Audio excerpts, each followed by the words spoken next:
Hey guys, welcome to my new channel. और अब से मैं आपको दिखाने वाला हूँ सोलो लेवलिंग का सीजन 2 एपिसोड 1।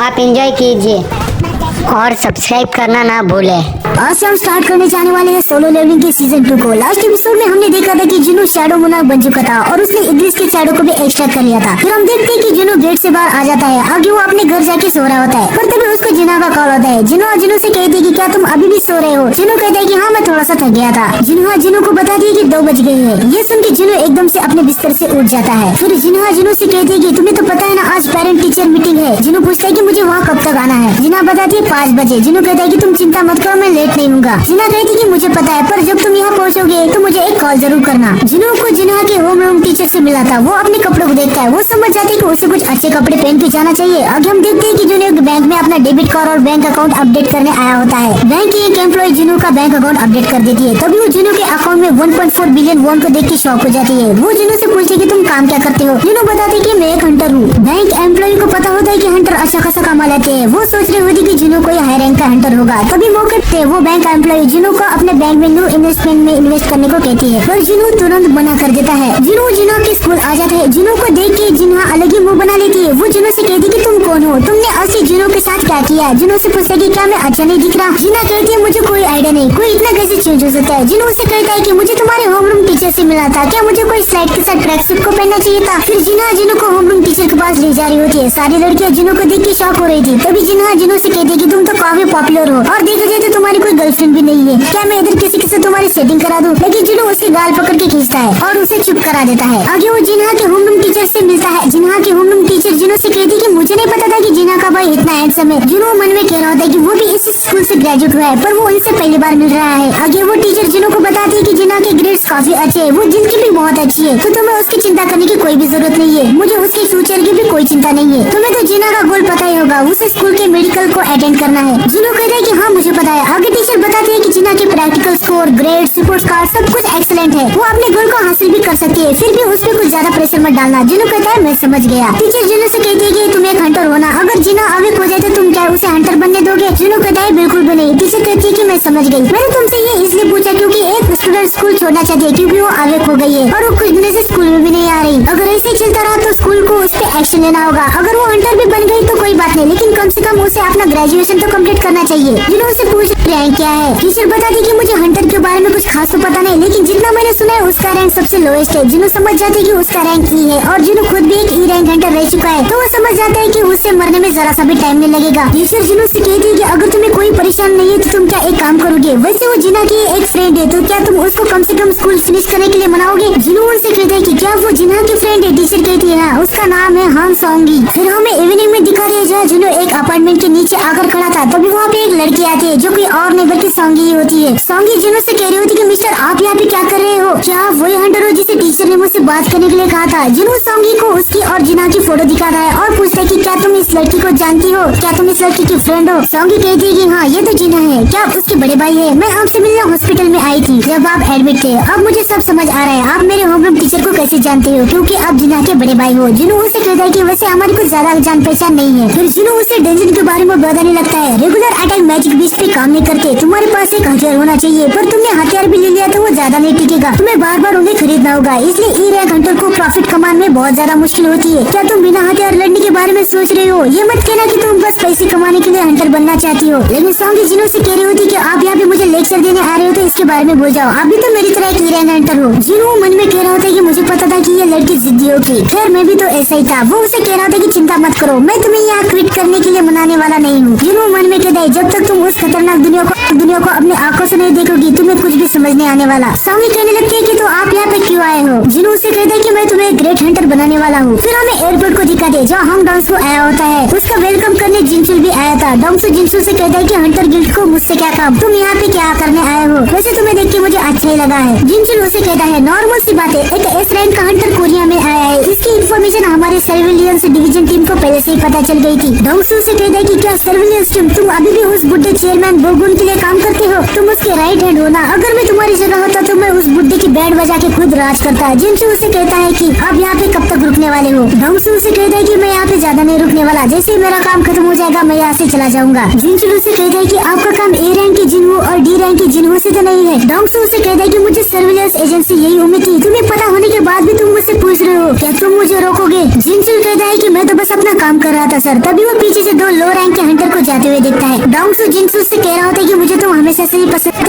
हमेशा से ही पसंद थे। स्कैवेंजर गिल्ड को ज्वाइन करने के बारे में क्या सोचते हो? हम तुम्हें उस बुड्ढे से अच्छा पे करेंगे। जिनसू मन में बोल रहा होता है कि हंटर को डोंगसू और उसके बड़े भाई पे पहले से ही शक था। जैसे लिजर्ड अपने खुद के पूंछ को काटती है वैसे ही इनका बड़ा भाई और ये हंटर्स को मार डालते थे, लेकिन कुछ भी सबूत न मिलने के कारण हम कुछ भी नहीं कर पाए थे। अगली सीन में हम देखते हैं कि जिन्हो सॉन्गी को व्हाइट टाइगर गिल्ड के ट्रेनिंग गेट जो न्यू हंटर्स के लिए है उसके पास लेके आया था, जिसका इंतजाम जिन्हो के रिक्वेस्ट में मिस्टर आम ने किया था, जो कि व्हाइट गिल्ड टाइगर के 2nd डिवीजन के चीफ थे। पहले ये सब एक दूसरे को इंट्रोड्यूस कराते हैं। मिस्टर आन को ई रैंक हंटर सॉन्गी से कुछ ज्यादा एक्सपेक्टेशन नहीं थी, लेकिन तब उसे याद आता है कि जिन्हो भी तो एक ई रैंक हंटर है, इसलिए वो सीधे अभी कंक्लूजन पे नहीं आता। उसे लग रहा होता है कि जिन्हो व्हाइट टाइगर गिल्ड में इंटरेस्टेड है। मिस्टर आन बता रहे होते कि इस जगह पे काफी ज्यादा गेट ओपन होते रहते हैं, तो यहाँ पे ज्यादा लोग नहीं रहते, लेकिन ये आज एक सी रैंक का गेट भी ओपन हुआ है, जो इनके लिए अभी फिलहाल के लिए ट्रेनिंग के लिए बेस्ट है। तभी वहाँ पे एक फुल आर्मर में बंदा आता है। वो कहता है कि ऑलरेडी 9 बज चुकी है, बातें बंद करो और अंदर चलो। जिन्हो कहता है कि ये कौन है? मिस्टर आन बताते कि ये हमारा न्यू ए रैंक हंटर है, जो कि एक टैंक। हमने आप यहाँ पे आ रहे हैं इसके बारे में उसको बताया तो वो इससे थोड़ा सा नाराज हो गया है। उसको लगता है कि हम किसी ट्रिप पे जा रहे हैं। उसका नाम किम चुल है और वो आज की स्ट्राइक स्क्वाड को लीड करने वाला है। आज की स्ट्राइक स्क्वाड में एक ए रैंक, 7 बी रैंक और 4 सी रैंक के हंटर्स हैं, जो कि टोटल 12 मेंबर्स है। मैं जानता हूँ कि ए रैंक और बी रैंक हंटर्स सी गेट के लिए ज्यादा ही है, माना कि उनकी रैंक ज्यादा है, लेकिन वो न्यू हंटर्स है। जिन्हो कहता है फिर भी ए रैंक और बी रैंक कुछ ज्यादा ही हो गए। वो मन में सोचता है कि इस रेट से कुछ भी सीखने को नहीं मिलेगा, लेकिन इससे सॉन्ग को जरूर पता चलेगा कि हाई रैंक के हंटर के सामने ए रैंक कुछ भी नहीं कर पाते। आगे वो डंजन के अंदर जाने लगते हैं, लेकिन जैसे ही जिन्हो अंदर जाने लगता है उसे अजीब सा फील होता है और हम देखते हैं कि डंजन पूरा का पूरा रेड कलर में बदल जाता है। जिन्हो को खतरा सेंस होता है। वो समझ जाता है कि उनको यहाँ से जल्दी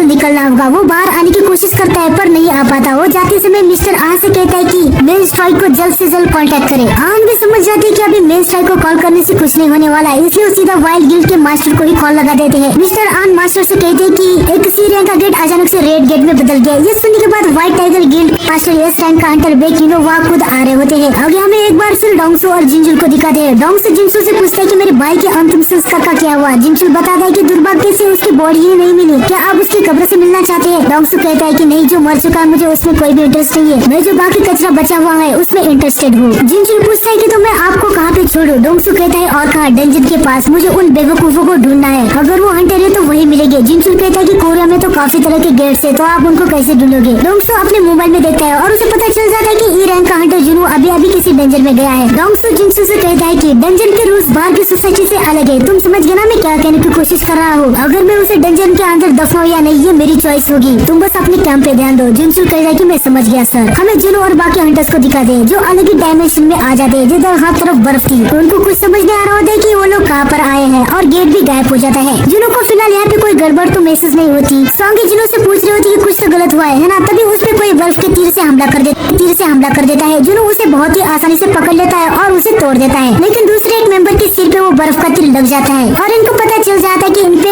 आइस एल्फ्स ने हमला किया है, जो उनकी प्रेजेंस को सेंस नहीं कर पाया था क्योंकि वो काफी दूर थे। जिनका भी ऐसे वाले मॉन्स्टर से पहली बार पाला पड़ा है वो उन्हें आइस एल्फ्स कहते हैं, पर एक्चुअली जो हंटर इससे पहले से लड़ चुके हैं वो इन्हें आइस स्लेयर कहते हैं। ये चुपके से अपने दुश्मनों पर वार करते हैं। फिर हमें बेक यूनू को दिखाते हैं जो डंजन के अंदर जाने की कोशिश करता है, पर वो गेट बंद हो चुका था। वो आन से पूछ रहा था कि ये तो सी रैंक का गेट होना चाहिए था। आन कहता कि हाँ सर, ये सी रैंक का ही गेट था। बेक कहता है कि क्या तुमने एसोसिएशन से कंफर्म नहीं किया था? आन कहता है कि हाँ किया था सर, वो भी बार सी रैंक ही कह रहे थे। फिर हमें पता चलता है कि जो रेड कलर के गेट होते हैं वो सिर्फ हाई रैंक के डंजन में ही देखे जाते हैं। बेक को यकीन होता है कि ये गेट कम से कम बी या उससे ज्यादा रैंक का है। आन कहता है कि हम इसे फिर से मानामीटर से मेजर करें। बेक कहता है कि गेट पहले से रेड हो गया, अब इसे मानामीटर की वेव एमिट नहीं करेगा, तो इसे मेजर करना इम्पॉसिबल है। इसकी वजह से हमारे पास अब कोई रास्ता नहीं कि हम कैसे पता करें कि ये गेट किस रैंक का है। मुझे बताओ कि गेट के अंदर कितने हंटर गए हैं और उनकी रैंक क्या है? आन बताता है सारे मिला के 12 हंटर से, जिनमें से एक ए रैंक का हंटर है जिसका नाम चुल है और वो लीडर है। बाकी उसके साथ 7 बी रैंक हंटर से।